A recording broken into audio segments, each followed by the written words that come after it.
امروز صحبت تلفنی اساسگزار صلح و وحدت ملی پیشوای ملت پرزیدنت جمهوری تاجیکستان محترم امامعلی رحمون با پرزیدنت جمهوری قزاقستان محترم قاسم جام‌مرد توکایف برگزار گردید.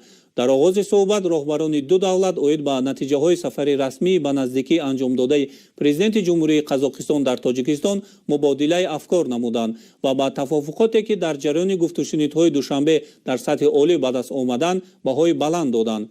در این قرینه پیشوای ملت اظهار باوری نمودند که تطبیق پیگیرانه توافقات مذکور با رشد بی‌میلان شریکی استراتژی دو کشور مساعدت خواهد کرد. پرزیدنت ها اینچنین وضع امروزه سیاسی و نظامی افغانستان همسایه را مورد محاکمه قرار دادند. مهمیت مساعدت همه‌جانبه با آغاز عملی روند مذاکرات بین افغانی قید کرده شد.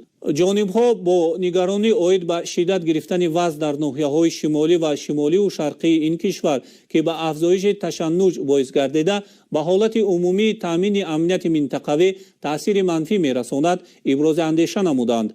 در این رابطه اهمیت ادامه هماهنگی زیچه خدمات دخلدار و اداره‌های ساحوی دو کشور چه در اساس دو جانبه و چه در سطح بسیار جانبه قید گردید. در رفت صحبت جانب‌ها اینچنین راجع به جنبه‌های علاهیده همکاری‌های گوناگون پهلوی تاجیکستان و قزاقستان و بعضی مسائل‌های عمده روزنامه بین‌المللی و منطقوی تبادل افکار نمودند.